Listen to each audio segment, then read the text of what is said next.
Hello friends, welcome back to our channel. ഇന്ന് നമ്മൾ ഈ വീഡിയോയിൽ ഡിസ്കസ് ചെയ്യാൻ പോകുന്നത് തേർഡ് സെമ്മിലെ റീഡിംഗ് ഫിക്ഷൻ എന്നൊരു പേപ്പറാണ്.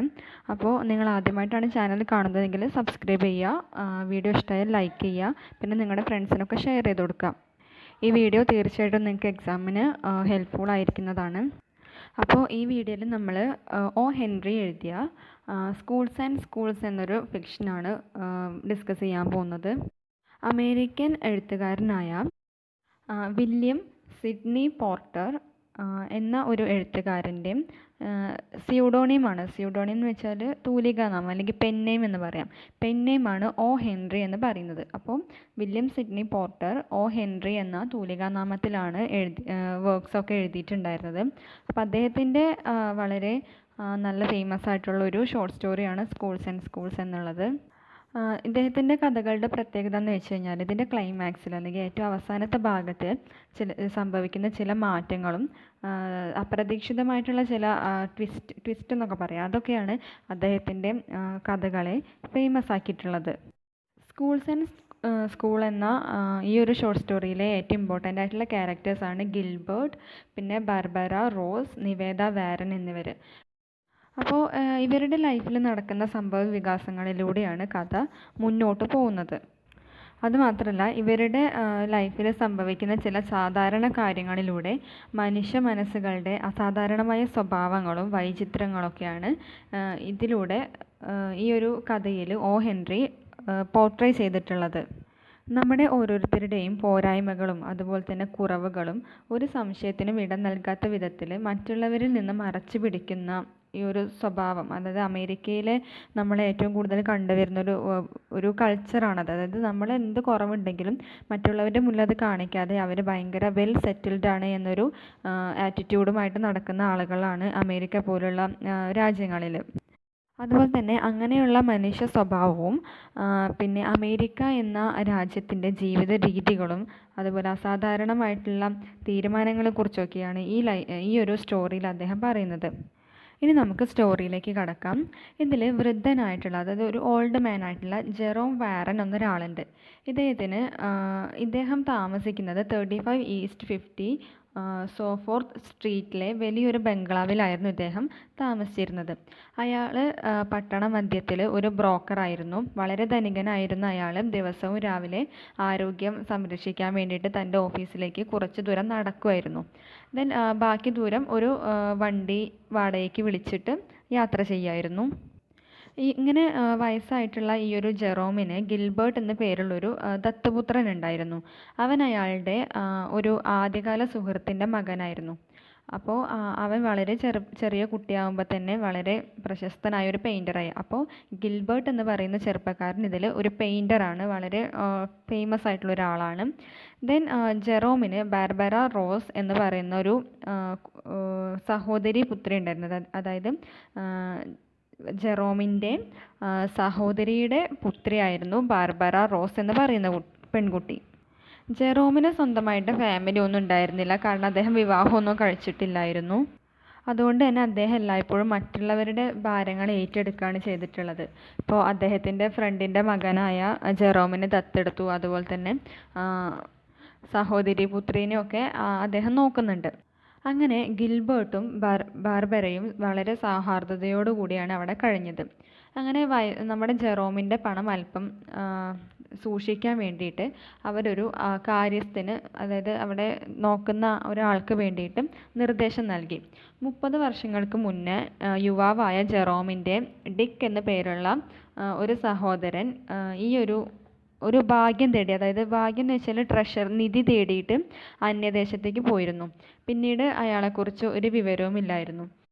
അങ്ങനെ ഒരു ദിവസം ജെറോമിന് ഇങ്ങനെ നാട് വിട്ടുപോയ ഡിക്ക് എന്ന സഹോദരനിൽ നിന്ന് ഒരു കത്ത് കിട്ടി. അദ്ദേഹം വിചാരിച്ച പോലെ ഭാഗ്യം ലഭിച്ചില്ല, അതുപോലെ നിധിയൊന്നും ലഭിച്ചില്ല, സമ്പത്ത് തേടി. പക്ഷെ അദ്ദേഹത്തിന് കാര്യമായിട്ടൊന്നും അധ്വാനിക്കാനോ ഒന്നും സമ്പാദിക്കാനോ ഒന്നും കഴിഞ്ഞില്ല. ഇപ്പോൾ അദ്ദേഹം വളരെ പ്രതിസന്ധിയിലാണ് എന്ന് പറഞ്ഞിട്ടായിരുന്നു ആ കത്ത്. അപ്പോൾ അതിൽ പറയുന്നുണ്ട് ഇത്രയും നാളത്തെ അദ്ദേഹത്തിൻ്റെ ഏക ഒരു സമ്പാദ്യം എന്ന് പറയുന്നത് 19 വയസ്സുള്ള ഒരു മകൾ മാത്രമാണ്. അപ്പോൾ അവളെ അപ്പോൾ തന്നെ ജെറോമിൻ്റെ അടുത്തേക്ക് കപ്പൽ കയറ്റി അയച്ചിട്ടുണ്ട് എന്ന് നമ്മുടെ ഡിക്ക് പറയുന്നു. ഇനി ആ പെൺകുട്ടിയുടെ വിവാഹം വരെയുള്ള എല്ലാ കാര്യങ്ങളും ജെറോം നോക്കണം എന്നുകൂടി പറഞ്ഞിട്ടാണ് ആ കത്ത് ആവശ്യപ്പെട്ടിട്ടുള്ളത്. അതുപോലെ തന്നെ അതിന് മുൻകൂറായിട്ട് കുറച്ച് പണം അയച്ചു കൊടുത്തിട്ടുണ്ട് എന്നാണ് പറയുന്നത്. അങ്ങനെ ആ 19 വയസ്സുള്ള പെൺകുട്ടിയാണ്, അതായത് ഈ ഡിക്കിൻ്റെ മകളാണ് ഈ നിവേദ എന്ന് പറയുന്നത്. അപ്പോൾ നിവേദ വാരൻ എന്നാണ് ഇതിൻ്റെ ഫുൾ നെയിം. അങ്ങനെ നിവേദ വാരനെ അവർ സ്റ്റേഷനിൽ വെച്ചിട്ട് കണ്ടുമുട്ടി. അവരെന്ത് ചെയ്തു, വീട്ടിലേക്ക് കൊണ്ടുവന്നു. വളരെ ഭംഗിയുള്ള വളരെ സ്നേഹമുള്ളൊരു പെൺകുട്ടിയായിരുന്നു. അങ്ങനെ ബാർബറ റോസും നിവേദ വാരൻ എന്ന 2 പെൺകുട്ടികളും ഗിൽബർട്ടും അവിടെ ലൈഫ് ആരംഭിച്ചപ്പോൾ അവരുടെ ഇടയിൽ ഒരുപാട് പ്രോബ്ലംസ് ഉണ്ടാവാൻ തുടങ്ങി. അവർ ആദ്യമൊക്കെ വളരെ നല്ല സൗഹാർദ്ദത്തിലൂടെ ആണ് ജീവിച്ചിരുന്നത്. ദെൻ ജെറോം എന്ത് ചെയ്തു, നമ്മുടെ ജെറോം സഹോദരപുത്രിയായ നിവേദയെ കൂടുതൽ ഇഷ്ടപ്പെടാൻ തുടങ്ങി. അപ്പോൾ ഒരു ദിവസം രാവിലെ അദ്ദേഹം പ്രഭാത ഭക്ഷണത്തിന് ശേഷം വർത്തമാനപത്രം മറിച്ചു നോക്കുമായിരുന്നു, അതായത് നമ്മുടെ പേപ്പർ വായിക്കായിരുന്നു. ആ സമയത്ത് ഒരു വേലക്കാരി വന്നിട്ട് നിവേദവാറിനുള്ള ഒരു കുറിപ്പ് കൊണ്ടുവന്ന് ഇപ്രകാരം പറഞ്ഞു: ഒരു മെസ്സഞ്ചർ ബോയ് വാതിൽക്കൽ വെച്ച് തന്നതാണ്. അപ്പോൾ അയാൾ ഈ കുട്ടിയുടെ മറുപടിക്ക് വേണ്ടി കാത്തു നിൽക്കുകയാണ് എന്ന് പറയുന്നുണ്ട്.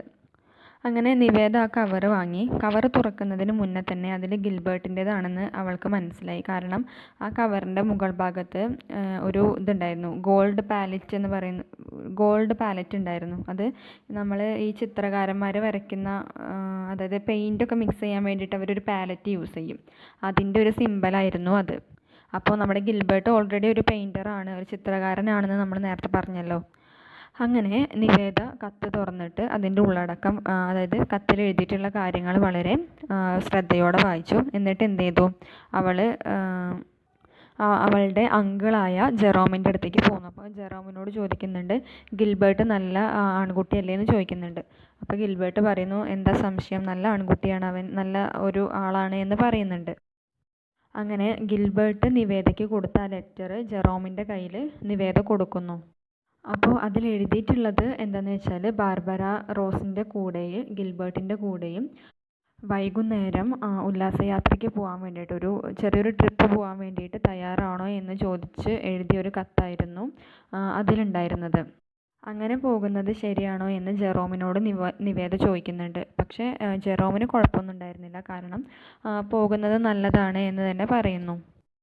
അങ്ങനെ അവർ വൈകുന്നേരം അവരുടെ കൂടെ ഉല്ലാസയാത്രയ്ക്ക് വരാൻ തയ്യാറാണ് എന്നൊരു മറുപടി പറഞ്ഞയക്കുകയാണ് ചെയ്യുന്നത്.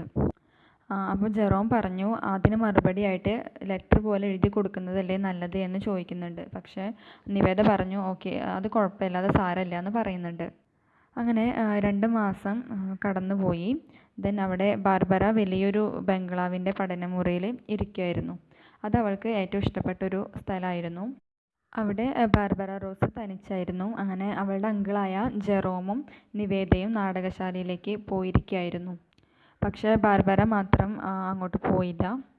അവൾ വീട്ടിൽ തന്നെ ഇരുന്നിട്ട് പഠനമുറിയിൽ, അവളിരിക്കുന്ന റൂമിൽ ഇങ്ങനെ വായിച്ച് സമയം സ്പെൻഡ് ചെയ്യാൻ വേണ്ടിയിട്ടാണ് അവൾക്ക് ഇഷ്ടമുണ്ടായിരുന്നത്. അങ്ങനെ നമ്മുടെ ജെറോമും നിവേദയും തിയേറ്ററിൽ നിന്ന് ഒരു 11 മണിയൊക്കെ ആയപ്പോൾ തിരിച്ചു വന്നു. അന്നത്തെ രാത്രി വളരെ തണുപ്പുള്ളൊരു രാത്രിയായിരുന്നു.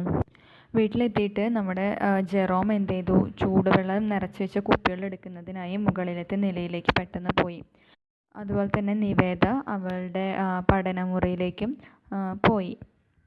അത് വളരെ രസകരമായിട്ടുള്ള, വളരെ എൻജോയ്മെൻറ്റ് തരുന്നൊരു റൂമായിരുന്നു ആ ഒരു പഠനമുറി. അങ്ങനെ ഡ്രസ്സ് മാറാൻ വേണ്ടിയിട്ട് ഡ്രസ്സൊക്കെ ഇങ്ങനെ തിരഞ്ഞ് നിൽക്കുന്ന സമയത്ത് അവൾ തിയേറ്ററിൽ വെച്ച് കണ്ട ഷോയുടെ, അതായത് അവർ ഒരു നാടകം കാണാൻ പോയതാണ്. അപ്പോൾ ആ തിയേറ്ററിൽ വെച്ച് കണ്ട നാടകത്തിലെ ഓരോ ദൂഷ്യവശങ്ങൾ, അതായത് നെഗറ്റീവ് പോയിൻറ്റ്സ് ഇങ്ങനെ പറയാൻ തുടങ്ങി. അങ്ങനെ ബാർബറ പറഞ്ഞു, നിവേദയ്ക്ക് ഒരു കത്ത് വന്നിട്ടുണ്ട്, ഇതാണ് ആ കത്ത് എന്ന് പറഞ്ഞിട്ട് അവളുടെ കയ്യിലൊരു കത്ത് കൊടുക്കുന്നു. അങ്ങനെ നിവേദ കയ്യിൽ ഗ്ലൗവ് അഴിക്കുന്ന സമയത്താണ് നിവേദയ്ക്ക് ഈ കത്ത് ബാർബറ കൊടുക്കുന്നത്. അപ്പോൾ നമ്മുടെ നിവേദ പറയും, ഞാൻ ഈ ഗ്ലൗവ് ഒന്ന് ഊരിയെടുക്കട്ടെ, അപ്പോഴേക്കും നീ ആ ലെറ്റർ ഒന്ന് പൊട്ടിച്ച് വായിക്കുക എന്ന് ബാർബറയോട് നിവേദ ആവശ്യപ്പെടുകയാണ് ചെയ്യുന്നത്. അപ്പോൾ ബാർബറ പറയും, അയ്യോ ഇത് നിനക്ക് കിട്ടിയ കത്താണ്, അപ്പോൾ നീ മാത്രമാണ് ഇത് വായിക്കേണ്ടത് എന്ന് പറയും. അതിൽ നിവേദ കൊടുക്കുന്ന മറുപടി ഇങ്ങനെയാണ്, അങ്ങനെ മറ്റുള്ളവർക്ക് വായിക്കാൻ കഴിയാത്തതൊന്നും ആരും എനിക്ക് എഴുതാറില്ല, അതുകൊണ്ട് ബാർബറ ധൈര്യമായിട്ട് നീ വായിച്ചോളൂ എന്ന് പറഞ്ഞിട്ട് അവളെ കൊണ്ട് വായിപ്പിക്കുന്നു. ബാർബറ ആദ്യം ആ കത്തൊന്ന് വായിച്ചു, എന്നിട്ട് വീണ്ടും ആ കത്ത് മനസ്സിൽ വായിച്ചു, ഉറക്കെ വായിച്ചില്ല. എന്നിട്ട് ഒരു ഇടം കണ്ണിട്ട് നമ്മളെ നിവേദയെ ബാർബറ നോക്കി. അത് കഴിഞ്ഞിട്ട് കുറേ നേരം ബാർബറ നിവേദയെ നോക്കി ഓരോന്ന് ആലോചിച്ചിട്ട് ഇങ്ങനെ പറഞ്ഞു, അതായത് നിവേദ, നീ ഒരിക്കലും ഈ കത്ത് എന്നെ വായിക്കാൻ വേണ്ടി നിർബന്ധിക്കാൻ പാടില്ലായിരുന്നു എന്ന് പറഞ്ഞു. പക്ഷേ അത് കേട്ടപ്പോൾ നിവേദ പറഞ്ഞത് നീ ഒന്ന് ഉറക്കെ വായിക്കൂ എന്ന് ബാർബറയോട് പറയാണ്. അത് ഗിൽബർട്ട് ആ കത്തിൽ എഴുതിയത് ഇങ്ങനെയായിരുന്നു, നിവേദയോടും രാത്രി 12 മണിക്ക് സ്റ്റുഡിയോയിലേക്ക് ചെല്ലാൻ വേണ്ടിയിട്ട് ഒരു റിക്വസ്റ്റ് എന്ന നിലയിൽ ഗിൽബർട്ട് എഴുതിയ ലെറ്റർ ആയിരുന്നു അത്. അപ്പോൾ നിവേദ ഹാളിലേക്ക് ചെല്ലുന്നു. അങ്ങനെ മുകളിലത്തെ നിലയിൽ നമ്മുടെ ബാർബറ വാതിലടച്ചു. നിവേദ ചിന്തിക്കുകയാണ്, 12 മണിയാവാൻ ഇനിയും 15 മിനിറ്റ് കൂടി ഉണ്ട്. അങ്ങനെ നിവേദ എന്ത് ചെയ്യും, പെട്ടെന്ന് മഞ്ഞ് പെയ്യുന്ന തെരുവിലേക്ക് ഇറങ്ങിയിട്ട് ഗിൽബർട്ടിൻ്റെ സ്റ്റുഡിയോയെ ലക്ഷ്യമാക്കിയിട്ട് ഓടിപ്പോകും. അങ്ങനെ പോകുന്ന വഴിക്ക് ഒരു പോലീസുകാരൻ അവളെ തടഞ്ഞു നിർത്തിയിട്ട് ഈ സമയത്ത് എങ്ങോട്ട് പോകുന്നതെന്ന് ചോദിക്കുന്നുണ്ട്. അപ്പോൾ അവൾ പറഞ്ഞു, മെഡിക്കൽ ഷോപ്പിലേക്കാണ് പോകുന്നത് എന്ന് പറഞ്ഞിട്ട് വീണ്ടും വളരെ വേഗത്തിൽ ഗിൽബർട്ടിൻ്റെ സ്റ്റുഡിയോയിലേക്ക് പോകും. അവൾ പെട്ടെന്ന് തന്നെ ഗിൽബർട്ടിൻ്റെ സ്റ്റുഡിയോ സ്ഥിതി ചെയ്യുന്ന ഒരു കെട്ടിടത്തിൻ്റെ മുന്നിൽ എത്തി. എന്നിട്ട് വാതിലിൽ മുട്ടിയപ്പോൾ ഗിൽബർട്ടാണ് വാതിൽ തുറന്നത്. അവൻ അവളെ അകത്തേക്ക് സ്വാഗതം ചെയ്തു. പിന്നീട് അവളുടെ ദേഹത്ത് വീണ മഞ്ഞുപാളികളൊക്കെ ഗിൽബർട്ട് പതുക്കെ അവളുടെ ശരീരത്തിൽ നിന്ന് തട്ടി മാറ്റി.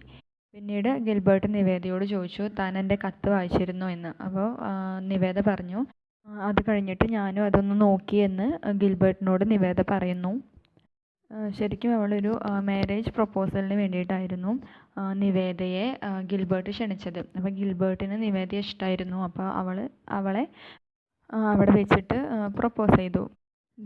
ഗിൽബർട്ട് അവൻ്റെ ഒരു ഫ്രണ്ടായ ജാക്ക് എന്ന് പറയുന്ന ഒരാളെ വിളിക്കുന്നുണ്ട്. ജാക്കിനെ വിളിച്ചിട്ട് പറഞ്ഞു, ഞാൻ ഉടനെ വിവാഹിതനാവാൻ പോവാണ്, അതുപോലെ തന്നെ നിൻ്റെ സഹോദരിയെ വിളിച്ചു ഉടനെ ഇങ്ങോട്ട് വരൂ എന്നൊക്കെ ജാക്കിനോട് നമ്മുടെ ഗിൽബർട്ട് ഫോണിൽ വിളിച്ച് പറഞ്ഞു.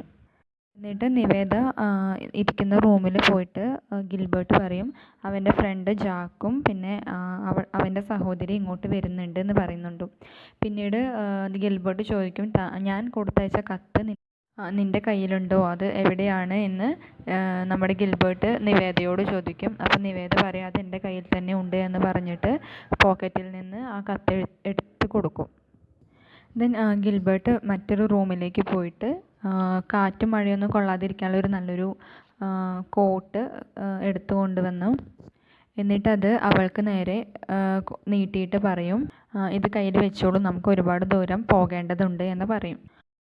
അപ്പോൾ ഈ സമയത്ത് നമ്മുടെ ഗിൽബർട്ട് അവിടെയുള്ളൊരു പത്രം നോക്കിയിട്ട് പറയും, ഈ പത്രത്തിലെ ലൈൻസ് ഒന്ന് വായിച്ച് നോക്കൂ എന്ന് നിവേദയോട് പറയുന്നുണ്ട്. പക്ഷെ നിവേദ പിന്നെ ഗിൽബർട്ട് കൊടുത്ത ആ കോട്ട് ഇങ്ങനെ ഇടാൻ ബുദ്ധിമുട്ടുള്ള പോലെ അഭിനയിച്ചുകൊണ്ട് ഒരുപാട് നേരം അവിടെ ഇങ്ങനെ നിൽക്കും. ഗിൽബർട്ട് പറഞ്ഞ ആ കാര്യം വായിക്കാതിരിക്കാൻ വേണ്ടിയിട്ട് അവൾ ഒരുപാട് നേരം അങ്ങനെ ഇരിക്കും. എന്നിട്ട് അവസാനം അവൾ പറയും, എനിക്ക് എൻ്റെ അച്ഛൻ അല്ലെങ്കിൽ എൻ്റെ പാരൻസ് സ്കൂളിൽ പോകാനൊരു അവസരം ഉണ്ടാക്കിയിട്ടില്ല, എനിക്ക് എഴുതാനും വായിക്കാനും ഒന്നും അറിയില്ല എന്ന് പറയുന്നുണ്ട്. അവൾക്ക് സ്കൂൾ വിദ്യാഭ്യാസം കിട്ടിയിട്ടില്ല എന്ന് പറയുന്നു. അപ്പോഴേക്കും ജാക്കും അതുപോലെ ജാക്കിൻ്റെ സഹോദരിയും അങ്ങോട്ട് വരുന്നതിൻ്റെ കാലൊച്ച അവർ കേൾക്കുന്നു. അങ്ങനെ അവർ വന്നിട്ട് അവരെന്ത് ചെയ്തു, റിങ്ങൊക്കെ എക്സ്ചേഞ്ച് ചെയ്തു, അവർ വിവാഹം കഴിച്ചു. അവർ കൊണ്ടുവന്ന വണ്ടിയിൽ അവരെല്ലാവരും കൂടി വീട്ടിലേക്ക് പോവായിരുന്നു. ഈ സമയത്ത് നിവേദയോട് നമ്മുടെ ഗിൽബർട്ട് ചോദിച്ചു, ഞാൻ നിനക്ക് തന്ന കത്തിൽ അത് എന്താണ് എഴുതിയിരുന്നത് എന്ന് നിനക്കറിയോ എന്ന് ചോദിച്ചു. അങ്ങനെ നിവേദ പറഞ്ഞു, എനിക്കറിയില്ല, എന്താണെന്ന് എനിക്ക് പറഞ്ഞു തരൂ എന്ന് പറയാണ്. അങ്ങനെ ഗിൽബർട്ട് അവളോട് പറഞ്ഞു, അവരന്ന് ഉല്ലാസയാത്ര പോയപ്പോൾ അവർ പാർക്കിൽ പോയപ്പോൾ കണ്ട ഒരു ഫ്ലവറിനെ പറ്റിയായിരുന്നു. അതായത് അവിടെ വെച്ചിട്ട് അവർ ഒരു പൂവ് കണ്ടിരുന്നു. അപ്പോൾ ജാക്ക് പറഞ്ഞു അതിൻ്റെ പേര് ലൈലാക്കാണെന്ന്. പക്ഷേ നിവേദ പറഞ്ഞു പിന്നെ അത് ലൈലാക്കല്ല, ഹൈഡ്രാഞ്ചിയ എന്നൊരു പൂവാണ് അത് എന്ന് പറഞ്ഞു. അപ്പോൾ അത് ശരിയാണ് എന്ന് പറഞ്ഞുകൊണ്ട് എഴുതിയ കത്തായിരുന്നു ബാർബറ തെറ്റായ രീതിയിൽ നിവേദയ്ക്ക് വായിച്ചു കൊടുത്തത്. അങ്ങനെ വളരെ രസകരമായിട്ട് ഈ ഒരു സ്റ്റോറി എൻഡ് ചെയ്യാണ്.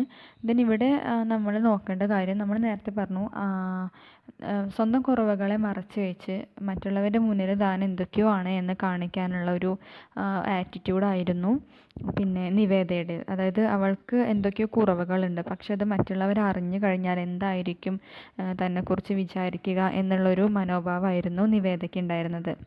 ഏറ്റവും അവസാനം നിവേദയ്ക്ക് വായിക്കാനും എഴുതാനും ഒന്നും അറിയില്ല എന്നുള്ളൊരു കാര്യം റീഡേഴ്സിന് വളരെ ഒരു വണ്ടർ അല്ലെങ്കിൽ ഒരു അത്ഭുതം ഉണ്ടാക്കുന്ന തരത്തിലാണ് നമ്മുടെ ഒ ഹെൻറി ഈ ഒരു സ്റ്റോറി എഴുതിയിട്ടുള്ളത്. നമ്മളും അങ്ങനെ തന്നെയാണ് അല്ലേ, നമ്മുടെ സൊസൈറ്റിയിലുള്ള ആളുകളും അങ്ങനെ തന്നെയാണ്. നമുക്ക് എന്തെങ്കിലും കുറവുകൾ ഉണ്ടെങ്കിൽ അത് മറ്റുള്ളവരുടെ മുന്നിൽ എക്സ്പോസ് ചെയ്യാൻ നമുക്ക് മടിയാണ്. അപ്പോൾ അത്തരം കാര്യങ്ങളാണ് ഈ ഒരു സ്റ്റോറിയിലൂടെ നമ്മുടെ ഒ ഹെൻറി പറയുന്നത്. അപ്പോൾ ഇനി ഈ സ്റ്റോറിയിൽ നിങ്ങൾ മനസ്സിലാക്കേണ്ട ഒരു കാര്യമുണ്ട്. ഈ സ്റ്റോറിയും പിന്നെ ഇതിലെ ടൈറ്റിലും തമ്മിലുള്ള കണക്ഷൻ. ഇവിടെ സ്കൂൾസ് എന്ന് ഉദ്ദേശിക്കുന്നത് നമ്മൾ പഠിക്കാൻ പോണ സ്കൂളല്ല, മറിച്ച് അതായത് സ്കൂള് എന്ന് ഉദ്ദേശിക്കുന്നത് വ്യത്യസ്ത കാറ്റഗറികളെയാണ്. അതായത് ഇപ്പം ഞാനൊരു സ്കൂൾ അല്ലെങ്കിൽ നിങ്ങളൊരു സ്കൂൾ എന്ന് പറഞ്ഞാൽ ഞാൻ ജീവിക്കുന്ന സാഹചര്യം വേറെ, നിങ്ങൾ ജീവിക്കുന്ന സാഹചര്യം വേറെ. അപ്പോൾ ഈ ബാർബറ റോസും അതുപോലെ നിവേദ വാർണറും താമസിക്കുന്ന അല്ലെങ്കിൽ അവർ ജീവിച്ച് വന്നിട്ടുള്ള രണ്ട് തരം ജീവിത സാഹചര്യങ്ങളെയാണ് കാണിക്കുന്നത്. അതായത് നിവേദ വാർണർ എന്ന് പറയുന്നത് വളരെ അൺസിവിലൈസ്ഡ് ആയിട്ടുള്ള സൊസൈറ്റിയിലാണ് ജീവിച്ചിട്ടുള്ളത്. പക്ഷേ ബാർബറ എന്ന് പറയുന്നത് സിവിലൈസ്ഡ് ആണ്. അവൾക്ക് നല്ല എഡ്യൂക്കേഷനൊക്കെ ഉണ്ട്. അതുമാത്രമല്ല നിവേദയ്ക്കാണെങ്കിൽ തീരെ എഡ്യൂക്കേഷൻ ഇല്ല, എഴുതാനും വായിക്കാനും ഒന്നും അറിയില്ല. അപ്പം അങ്ങനെ കാരണം എന്താണ്, നിവേദ ജീവിച്ചത് ഒരു റൂറൽ അതായത് ഒരു ഗ്രാമപ്രദേശത്താണ്. കാരണം അവളുടെ അച്ഛൻ ഗ്രാമപ്രദേശത്താണ് ജീവിക്കുന്നത്. മാത്രമല്ല അദ്ദേഹത്തിന് സമ്പത്തൊന്നും ഇല്ലാത്തത് കൊണ്ട് നല്ല എഡ്യൂക്കേഷൻ മകൾക്ക് കൊടുക്കാൻ സാധിച്ചിട്ടില്ല. അപ്പോൾ അവൾ ഒരു കാറ്റഗറിയാണ്, അതായത് അവളൊരു വേറെ സ്കൂളാണ്, അതായത് ഒരു പരിഷ്കൃതമല്ലാത്തൊരു സ്കൂളാണ്. നേരെ മറിച്ച് ബാർബറയും പിന്നെ നമ്മുടെ ഗിൽബർട്ടും മറ്റൊരു സ്കൂളിലാണ് ജീവിക്കുന്നത്. മറ്റൊരു ജീവിത സാഹചര്യമാണ് അവർക്കുള്ളത്. അവർ വളരെ എഡ്യൂക്കേറ്റഡ് ആണ്, അതുപോലെ അത്യാവശ്യം നല്ല സൗകര്യത്തോടു കൂടിയാണ് വളർന്നത്. അങ്ങനെയുള്ള കാര്യങ്ങൾ ടൗൺ ഏരിയയിൽ പട്ടണ പ്രദേശങ്ങളിലാണ് അവർ. അങ്ങനെ രണ്ട് തരം സ്കൂളുകളെ കൂടിയാണ് ഇവിടെ, രണ്ട് തരം ജീവിത സാഹചര്യങ്ങളെ കൂടിയാണ് ഒ ഹെൻറി ഇവിടെ നമുക്ക് കാണിച്ചു തരുന്നത്. അപ്പോൾ നിങ്ങൾക്ക് വീഡിയോ ഇഷ്ടപ്പെട്ട എന്ന് കരുതുന്നു. വീഡിയോ ഹെൽപ്ഫുൾ ആയി കഴിഞ്ഞാൽ നിർബന്ധമായിട്ടും നിങ്ങൾ ലൈക്ക് ചെയ്യണം. അതുപോലെ ചാനൽ സബ്സ്ക്രൈബ് ചെയ്യുക. നിങ്ങളുടെ ഫ്രണ്ട്സിന് എല്ലാവർക്കും ഇത് ഷുവറായിട്ടും ഷെയർ ചെയ്ത് കൊടുക്കുക. അപ്പോൾ ഇനി നമുക്ക് അടുത്ത വീഡിയോയിൽ കാണാം.